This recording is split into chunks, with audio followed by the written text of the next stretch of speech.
Right, now going to deal with the DCC side of the system, which is straightforward but complicated at the same time. Right, there are instructions supplied, written instructions on how to set this up, as it's not the most easiest thing to explain. What you have to do is, for DCC control, is you set your base address that you want this to live at.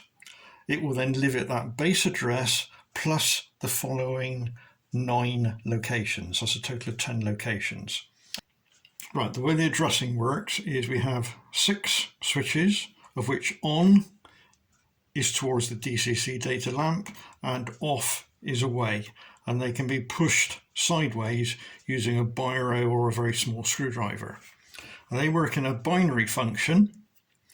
To make things simpler, I have supplied some paperwork that actually shows every single position that is possible with those switches, and that position then corresponds to its particular address, sub-address or long address within the DCC system.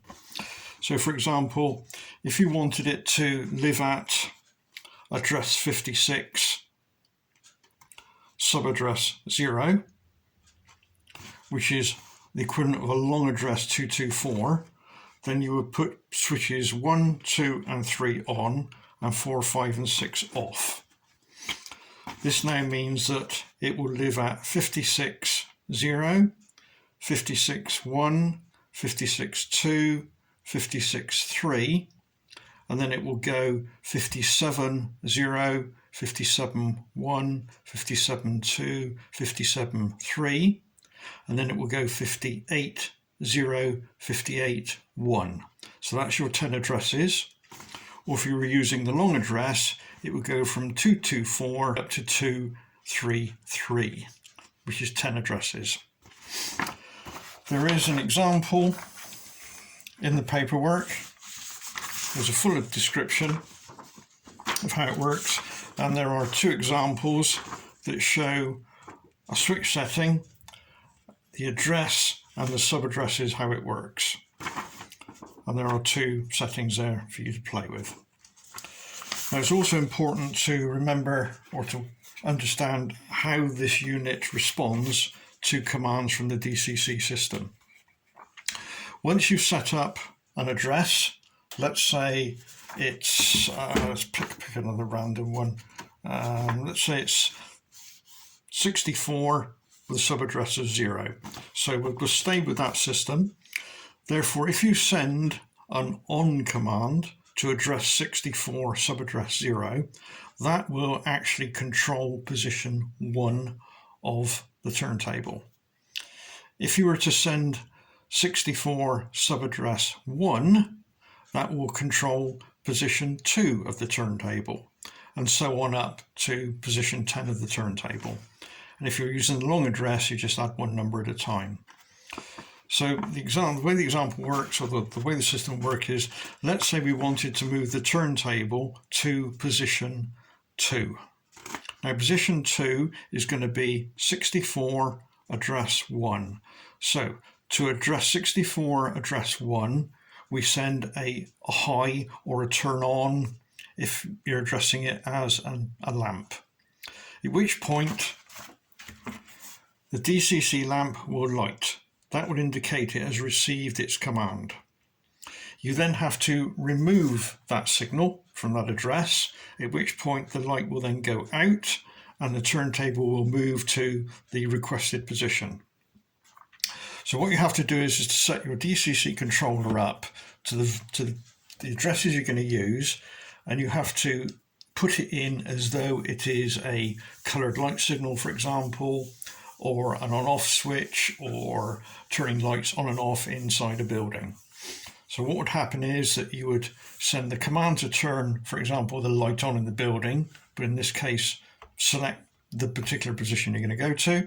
You will then turn the light off in the building, which will then turn this light off, and the unit will then move to its location.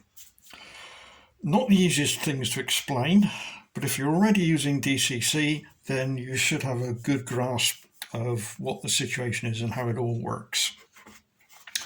The positions that you set up on the dip switches are only interrogated when you turn the unit on.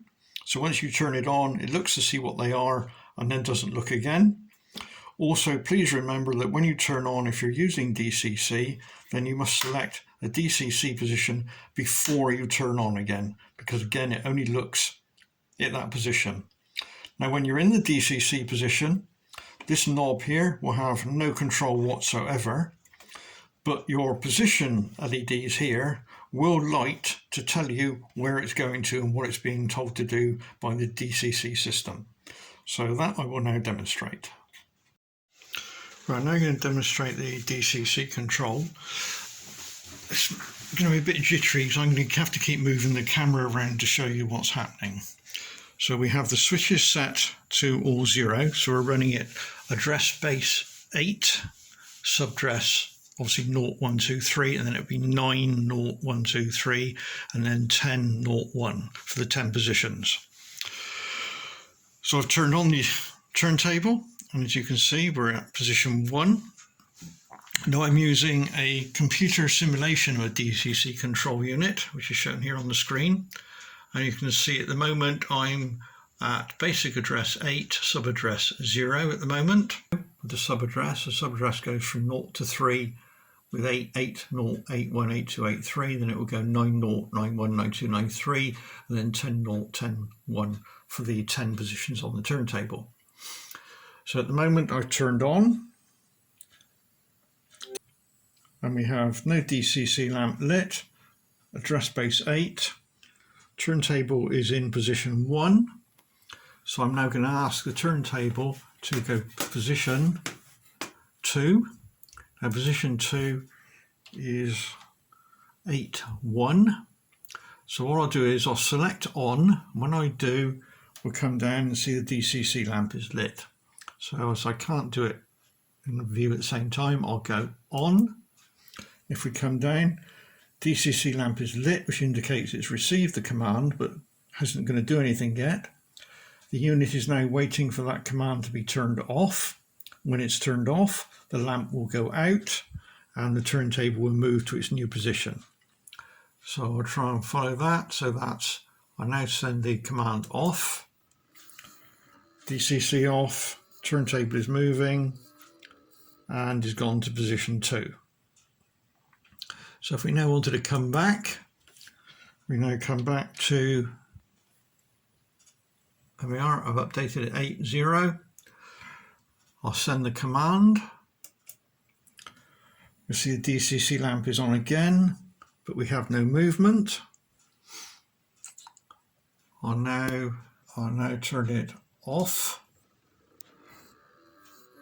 You can see now it's moving back to position 1. The same as with the manual control. If we want to do a full rotate, then we have to send the same command as where we're already at. So we're at position 1 at the moment. So if I send it to go to position 1 again, which is 8, 0, which I will do. So we send it. The DCC lamp is lit to say received. No movement yet. I'll then send the off command. And you'll see that we started to do a rotate. So this will do a full 360.